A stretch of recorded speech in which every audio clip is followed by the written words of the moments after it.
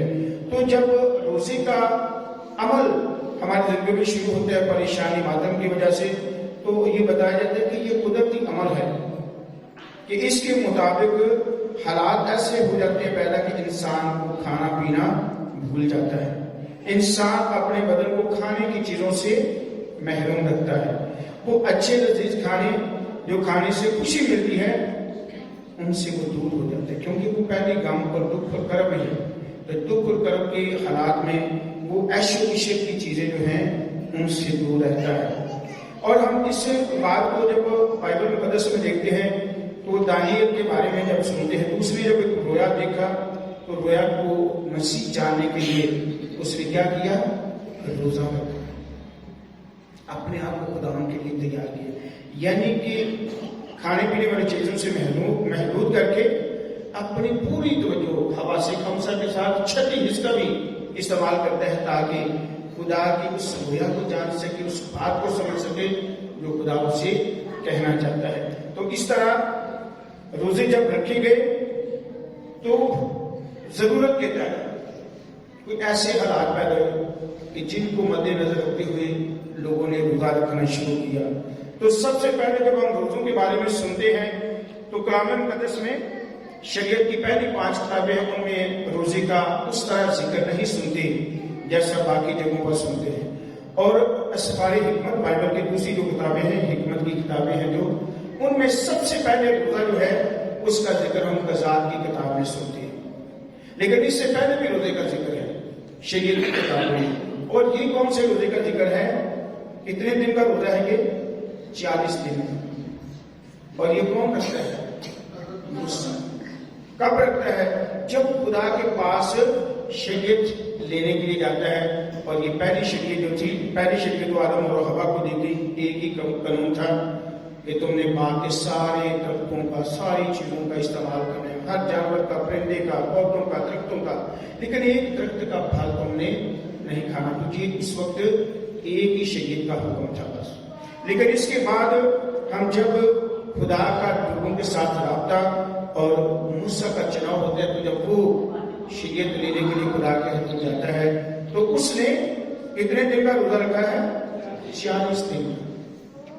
پھر اس کے بعد ہم جب روزوں کا ذکر سنتے ہیں کلام مقدس میں، کہیں پر ایک روزے کا ذکر ہے، کہیں پر 3 دن کے روزے کا ذکر ہے، کہیں پر 7 دن کے روزے کا ذکر ہے، کہیں پر 21 دن کے روزے کا ذکر ہے، اور کہیں پر 40 دنوں کا ذکر ہم سنتے ہیں۔ تو 40 دنوں کا روزہ 2 لوگوں نے رکھا ہے۔ پہلا کون ہے؟ ابھی ادھر سے آواز پہ تھی، کون سا بندہ جس نے پہلے 40 دن کا روزہ رکھا؟ موسیٰ۔ شریعت کو لینے کے لیے جب جاتا ہے تو اپنے آپ کو تیار کرتا ہے، اپنے آپ کو خدا کے قریب لے جانے کے لیے جاتا ہے۔ اور دوسرا جو دوسری ہستی ہے جس نے 40 دن کا روزہ رکھا وہ کون ہے؟ مسیح خدا۔ مسیح خدا نے 40 روزے نہیں رکھے، اس نے ایک ہی روزہ رکھا، اور وہ کتنے دن کا ہے؟ 40 دن اور 40 رات کا روزہ۔ ہم تو دن کا روزہ رکھتے ہیں، رات کو کھاتے رہتے جو بھی ہمیں ملتا ہے، تو جو جسمانی ضرورت ہے اس کو پورا کر سکیں، طاقت حاصل کریں، تاکہ آنے والے دن کی تمام سرگرمیوں کو بھی ادا کر سکیں اور اس کے ساتھ ساتھ روزہ رکھ کر بھی خدا کا کام بھی اور اپنی انسانی ذمہ داریوں کو بھی پورا کر سکیں۔ لیکن جب مسیح قرآن روزہ رکھتا ہے تو وہ 40 دن اور 40 رات کا روزہ رکھتا ہے۔ اس طرح روزوں کے بارے میں جب ہم سنتے ہیں تو روزے کی مختلف قسمیں ہیں، 4 طرح کے روزے ہیں۔ سب سے پہلا روزہ ہے شرعی روزہ۔ شرعی روزہ ہوتا ہے شریعت کے مطابق، جس روزے کا شریعت میں ذکر ہے۔ جیسے میں نے بتایا کہ روزے کی مختلف اقسام ہیں، 3 دن کا روزہ، 5 دن کا روزہ، 7 دن کا روزہ، 9 دن کا روزہ، 21 دن کا روزہ، 40 دن کا روزہ، ٹھیک ہے؟ یہ 40 روزے، 3 روزے، 4 یا 7، یہ جتنے بھی روزے ہیں یہ کچھ ایسے ہیں کہ جو شریعت کے مطابق ہیں، کچھ ایسے ہیں جو وقتی طور پر، ٹھیک ہے؟ جیسے جب روزے کی اقسام کے بارے میں سنتے ہیں تو پہلی قسم ہے شرعی روزہ، دوسرا روزہ ہے یادگاری کا روزہ، تیسرا روزہ ہے وقتی یا خاص روزہ، چوتھے روزے کی جو قسم ہے وہ ہے شخصی روزہ، ٹھیک ہے؟ وقتی روزہ اور یادگار کا روزہ اور شرعی روزہ، یہ 2 قسم کے ہیں۔ ان روزوں میں بھی 2 قسمیں، یعنی ذاتی اور انفرادی روزہ، یعنی ایک شخص روزہ رکھتا ہے وہ شریعت کا، یا وقتی روزہ رکھتا ہے، یا پھر وہ یادگاری کا روزہ رکھتا ہے، ٹھیک ہے؟ لیکن یہ انفرادی روزے کے ساتھ ساتھ اجتماعی روزہ بھی، پوری جماعت سب مل کر روزہ رکھتے ہیں، شریعت کا سب مل کر رکھتے ہیں، یادگاری کا سب مل کر رکھتے ہیں، وقتی روزہ سب مل کر رکھتے ہیں۔ اور اسی طرح شخصی روزہ جو ہے یہ اجتماعی روزہ نہیں ہوتا ہے، یہ ایک فرد کا روزہ ہے۔ جیسے مسیح قرآن نے 40 دن اور رات کا روزہ رکھا، اور اس طرح داؤد نبی روزہ رکھتا ہے، وہ شخصی روزہ رکھتا ہے۔ اسی طرح شاؤل کے جب بیٹے قرآن میں سو جاتے ہیں تو ایک مدت کے لیے بنی اسرائیل نے ان کے لیے روزہ رکھا، ٹھیک ہے؟ شخصی طور پر بھی اور جماعتی طور پر بھی۔ اس طرح جب ہم روزے کی قسموں کو دیکھتے ہیں تو یہ 4 قسمیں ہیں۔ جیسے شرعی روزے کے بارے میں بنی اسرائیل نے مسلم شریعت کے مطابق روزوں کا تقرر کیا، اور یہ شریعت کے مطابق جو روزے ہیں ان کو شرعی روزہ کہتے ہیں۔ یہ فرضی روزہ بھی ہو سکتا ہے، یعنی اپنی ذات کے لیے، لیکن زیادہ تر جب ہم روزے کا ذکر سنتے ہیں شرعی روزہ تو اس میں زیادہ لوگ سکتے ہیں، پوری بنی اسرائیل لوگ ہیں اس میں شامل ہیں، اور جب بنی اسرائیل لوگ اس میں شامل ہیں تو یہ اجتماعی روزہ ہے۔ اور اس کا ذکر ہم احبار کی کتاب میں سنتے ہیں، اس کے 16 باب کے 29 آیت میں، کہ اس روزے سے تمہارے پاس سے تم کو پاک کرنے کے لیے کفارہ دیا جائے گا۔ یادگاری کا روزہ، کہ جب بنی اسرائیل ملک کنعان میں پہنچے، یہ یادگاری کہ ان کو ایک مقام جو ہے وہ ملا ہے کہ جہاں پر وہ سفر کرتے ہوئے پہنچتے ہیں، کنعان کے ملک میں پہنچتے ہیں تو وہاں کچھ وقت گزارتے ہیں، اور وقت گزارنے کے ساتھ ساتھ اپنے خدا کو بھی یاد کرتے ہیں، اور اپنے خدا کو خوش کرنے کے لیے وہ روزہ رکھتے ہیں۔ اور روزہ رکھنے کا ایک مقصد کیا ہوتا تھا؟ اپنے آپ کو پاک کرنا۔ تو اس طرح یہ یادگاری کا روزہ جو ہے یہ مختلف مقامات پر رکھا جاتا ہے۔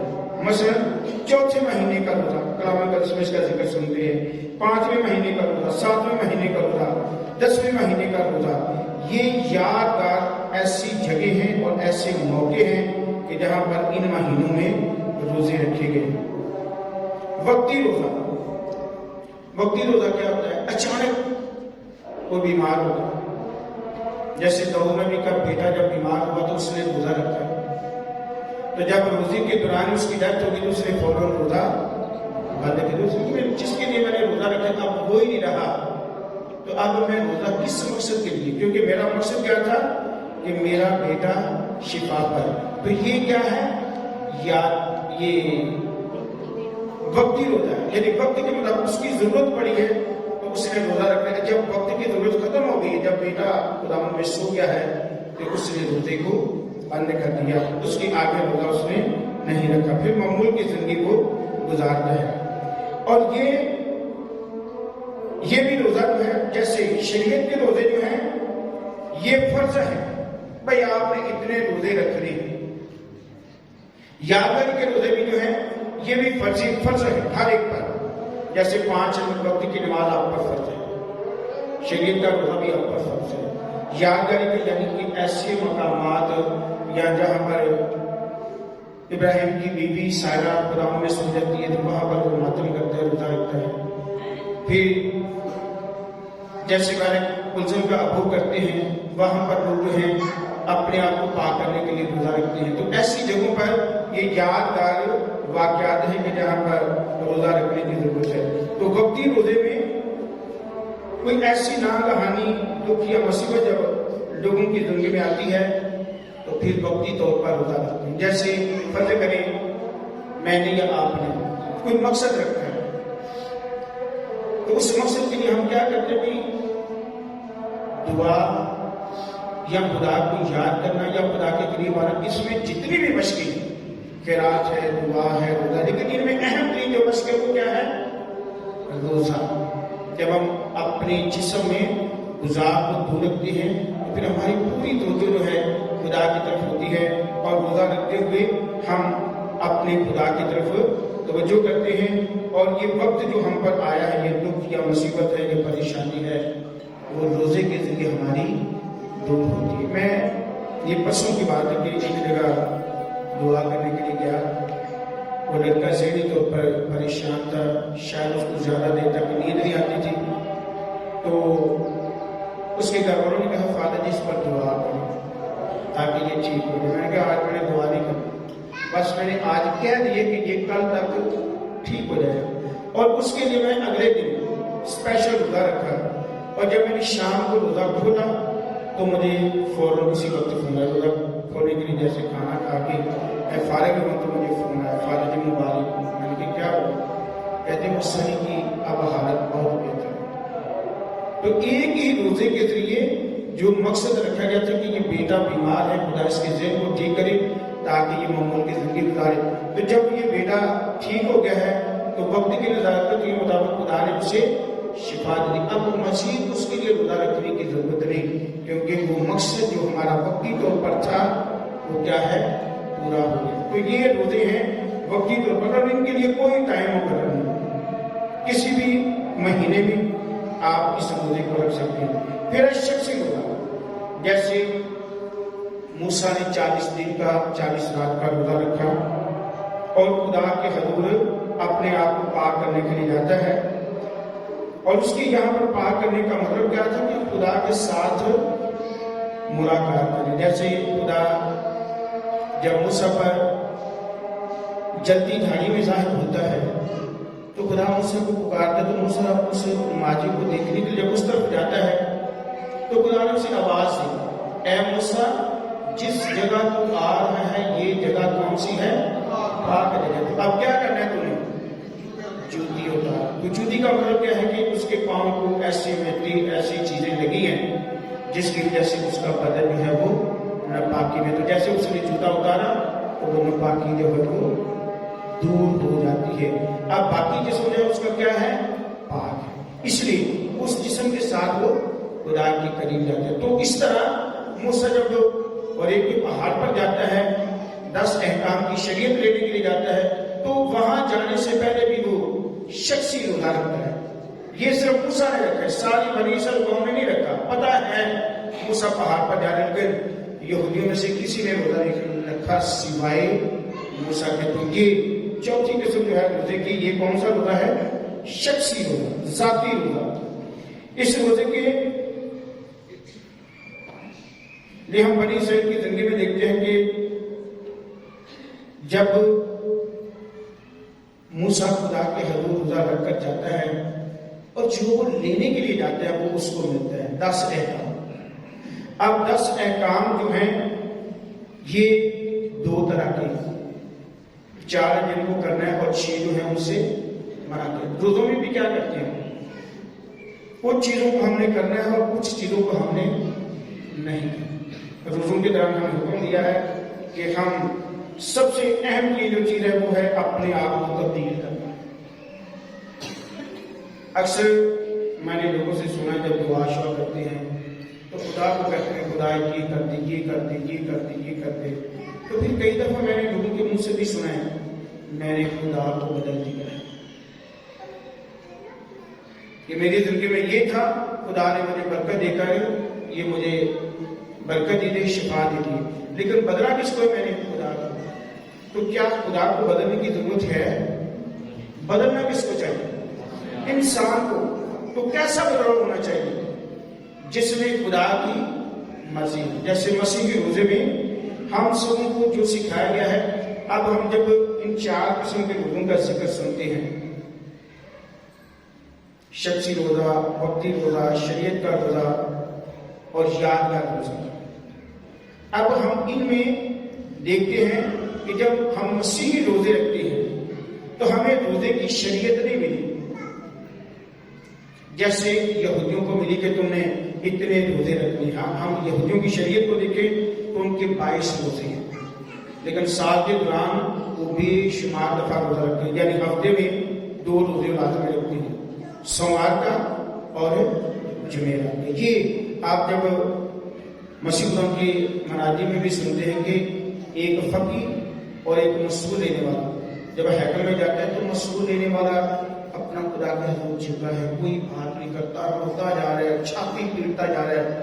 تو دوسرا جو ہے فریسی ہے، وہ اس مسئول لینے والے کی طرف دیکھتے ہوئے خدا کے ساتھ باتیں کرتے ہیں، کہتے ہیں خدا میں شکر تیرا ادا کرتا ہوں کہ میں دیا یقین دیتا ہوں، میں 5 وقت کی نماز پڑھتا ہوں، میں روزہ رکھتا ہوں، ہفتے میں 2 بار سوموار اور جمعرات کا روزہ رکھتا ہوں، میں یہ کام کرتا ہوں، شکر ہے خدا کہ میں اس مسئول لینے والے کی طرح نہیں۔ تو اس واقعے سے بھی ہمیں پتہ چلتا ہے کہ یہودی جو تھے پورے سال میں ہر ہفتے میں 2 روزے رکھتے تھے، تو یہ ان کی شریعت کے مطابق تھا، لیکن ہم مسیحیوں کے لیے شریعت نہیں۔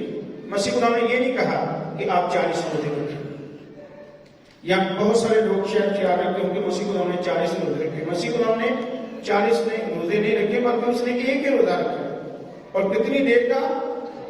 40 دن اور 40 رات کا۔ اب مسیح قرآن نے کیوں روزے رکھے؟ ہم تو فرض کریں جتنے بھی روزے رکھتے ہیں، جب ہم اس روزوں کو اپنی زندگی میں جگہ دیتے تو ہمارا مطلب کیا ہوتا ہے؟ ہم روحانیت میں بڑھیں، ہمارے اندر تبدیلی ہے، ہم بری باتوں کو چھوڑ دیں، ہم خدا کی آواز کو سنیں اور اس پر نہ پائے گئے۔ اب مسیح قرآن کو کیا اس کی ضرورت تھی؟ کیا وہ گناہ گار تھا؟ وہ تو سراسر پاک ہے، اس میں تو کوئی گناہ نہیں تھا۔ اب مسیح قرآن نے اگر 40 دن اور رات کا روزہ رکھے تو اس کا مطلب کیا تھا؟ کیونکہ وہ اپنی علانیہ زندگی کا آغاز کرنے کو، وہ نجات کے منصوبے کا آغاز کرنے کو، اس نے منادی کرنی ہے، لوگوں کو شفا دینی ہے، بدروحوں کو نکالنا ہے، کوڑیوں کو پاک صاف کرنا ہے، مردوں کو زندہ کرنا ہے۔ یہ چھوٹے کام نہیں۔ ہم ایسے کسی کو بیمار کو شفا دے سکتے ہیں؟ ہم کسی بدروح کو نکال سکتے ہیں؟ بالکل نہیں۔ ہم کسی کو کوڑ کے مرض سے بچا سکتے ہیں؟ ہم مردوں کو زندہ کر سکتے ہیں؟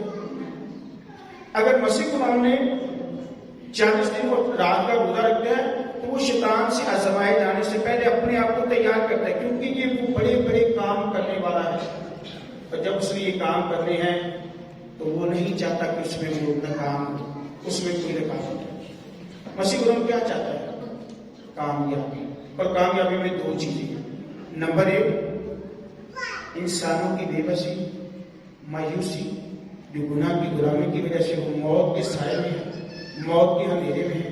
مسیح قرآن ان کو وہاں سے آزاد کروانا چاہتے ہیں تاکہ صلیبی قربانی کے ذریعے تمام انسانوں کے گناہوں کا کفارہ کیا کرے؟ دوسرا، وہ آسمانی بات کی مرضی کو پورا کرنا۔ پہلے اس نے جب شریعت کے مطابق خدا کی مرضی کو پورا کیا ہے، بپتسمے کے وقت آسمان سے آسمانی باپ جو ہے اعلان کرتے ہیں، یہ میرا پیارا بیٹا المحبوب ہے جس سے میں خوش ہوں، تم اس کی۔ اس کا مطلب ہے کہ جس مقصد کے لیے مسیح قرآن کو دنیا میں بھیجا گیا ہے وہ اپنے مقصد میں کامیاب ہے۔ پھر یوحنا اسباغی جو ہے مسیح خدا کے بارے میں لوگوں کو دعوت دیتا ہے، دیکھو خدا کا برہ جو دنیا جہان کے گناہ کو اٹھا لیتے۔ تو مسیح خدا کے جو آنے کا مقصد ہے وہ ہے لوگوں کو گناہ کی غلامی سے آزاد کرنا، لوگوں کو خدا کے منصوبے کے لیے تیار کرنا۔ تو مسیح خدا ایک تو صلیبی قربانی کے ذریعے وہ انسانوں کو اس گناہ کی غلامی سے، موت سے آزاد کروانا چاہتا ہے، یہ اس کا مقصد ہے۔ اور دوسرا 40 دن اور رات کا روزہ رکھنے کا جو مقصد ہے، آسمانی باپ کی مرضی کو پورا کرنا۔ جیسے پہلے خدا آسمان سے اعلان کرتا ہے، یہ میرا پیارا بیٹا محبوب ہے جس سے میں خوش ہوں، یہی بیٹا ہے۔ باقی گسمنی میں اتنا غمگین ہے، پریشان ہے، دکھ میں ہے، کرب میں ہے، اور یہ دکھ کرب جو ہے اس کی اپنی ذات کے لیے نہیں ہے، یہ دکھ اور کرب کس کے لیے ہے؟ بڑے انسان کے لیے، اور ایک شخص کے لیے نہیں۔ اگر ایک شخص کے لیے ہوتا تو پھر صرف یہودیوں کو یہ برکت ہوتی، یہودیوں کے لیے کفارہ ہے۔ لیکن مسیح خدا کے بارے میں مقدس یوحنا کے مطابق انجیل مقدس اس کے 30 باب کی 16 آیت میں ہم پڑھتے ہیں، خدا نے دنیا سے ایسی محبت کی کہ اس نے اپنا اکلوتا بیٹا تاکہ جو کوئی ایمان لائے ہلاک نہ ہو بلکہ ہمیشہ کی۔ تو یہاں جب یہ لفظ ہم سنتے ہیں، یہ فکرہ سنتے ہیں کہ جو کوئی، یعنی یہاں پر کسی مذہب کا نام نہیں لیا گیا، نہ تو یہودیوں کو کہا گیا کہ اگر یہودی یسوع پر ایمان لائیں گے، نہ مسیحیوں کو کہا گیا کہ وہ اس پر ایمان لائیں گے، نہ مسلم کو کہا گیا کہ وہ اس پر ایمان لائیں گے تو ان کو ہمیشہ کی زندگی ملے گی، نہ کسی ہندو کو، نہ کسی سکھ کو، کسی بھی کو نہیں۔ یہاں پر ایک کھلا دعوت نامہ، جو کوئی بھی اس پر ایمان لائے گا ہلاک نہیں ہوگا بلکہ ہمیشہ کی زندگی پائے گا، جو اس بات کی طرف اشارہ ہے کہ مسیح کو اگر 40 دن اور 40 رات کا روزہ رکھتا ہے تو وہ تمام غریب انسان کے گناہوں کا کفارہ ادا کرتے ہیں۔ دوسرا، نجات کے منصوبے کی تکمیل کے لیے مسیح کو باپ کے حضور دعا کرتے ہیں کہ اے باپ اگر ہو سکے تو یہ پیالہ مجھ سے، لیکن میری مرضی نہیں بلکہ، اور اسی مرضی کو پورا کرنے کے لیے وہ 7ویں کلمے میں کہتا ہے، اے باپ میں اپنی روح تیرے ہاتھوں میں سونپتا ہوں۔ ہم جب روزوں کے ان ایام میں داخل ہوتے ہیں تو ہمیں تو خاص عبادت کرنے کی دعوت ملتی ہے، اور یہ دعوت کون سی کلیسیا دیتی ہے آپ کو؟ پاک ماں کیتھولک کلیسیا، اور اس میں 14 کا عدد جب میں بولتا ہوں تو آپ کو سمجھ آ جاتی ہے کون سی عبادت، 14 مقام، یا یہ تصاویر بھی لگی ہے چرچ کے اندر۔ اور ان 14 مقام میں ہم کیا دیکھتے ہیں؟ مسیح قرآن کی کیسے اس پر موت کا فتویٰ دیا جاتا ہے، دوسرے مقام پر، تیسرے مقام پر، چوتھے مقام پر، پھر 14ویں مقام میں ہم دیکھتے ہیں کہ یسوع کی لاش کو قبر میں رکھا جاتا ہے۔ اس کے اندر یسوع کی اذیت کا ذکر ہے، وہ باغی گسمنی سے پکڑا جاتا ہے، سر پر کانٹوں کا تاج رکھا جاتا ہے، اس کی آنکھوں پر پٹی باندھ کر اس کے سر پر سکنڈا مارتے ہیں اور اسے پوچھتے ہیں یہودیوں کے بادشاہ بتا تجھے، پھر وہ 3 عدالتوں میں سے پیش کیا جاتا ہے۔ پہلی عدالت یہودیوں کی، پھر پیلاطس کی، پھر ہیرودیس کی، پھر اس کو اس دوران کوڑوں سے مارا جاتا ہے، پھر بھاری بھرکم صلیب اس کے کندھے پر رکھی جاتی ہے اور وہ کلوری کے مقام پر پہنچتا ہے، اور وہ تھکا ہارا، جسم پر اتنے زخم ہیں، ان زخموں کی وجہ سے اس کے جسم کا پانی جو ہے وہ کم ہو گیا، اس کے اندر اتنی طاقت نہیں کہ وہ چل سکے، لیکن پھر بھی بھاری صلیب اس کو اٹھوانے کے لیے مجبور کرتے ہیں، اور یسوع 3 دفعہ راستے میں گرتے ہوئے وہاں پہنچتا ہے، اور جب وہ صلیب لے کر وہاں پہنچتا ہے تو اس کے کپڑے کھینچے جاتے ہیں، دوبارہ سے اس کے زخم جہاں پر کپڑے چپکے تھے کھینچتے ہیں تو زخم دوبارہ کھلتے ہیں، اور پھر پانی اور خون اس کے بدن سے نکلتا ہے، جو مسیح خدا کی جسمانی کمزوری کا سبب بنتا ہے، اور اس کو صلیب پر لٹکا کر کھینچ کر کیلوں سے صلیب پر جڑ دیا جاتا ہے، اور اس کو صلیب پر کیلوں سے جڑنے کے بعد ہوا میں بلند کیا جاتا ہے۔ اور اس طرح یہ ہم مسیح خدا کے دکھوں کی کہانی کو جب سنتے ہیں تو ہمیں رونا آتا ہے۔ جب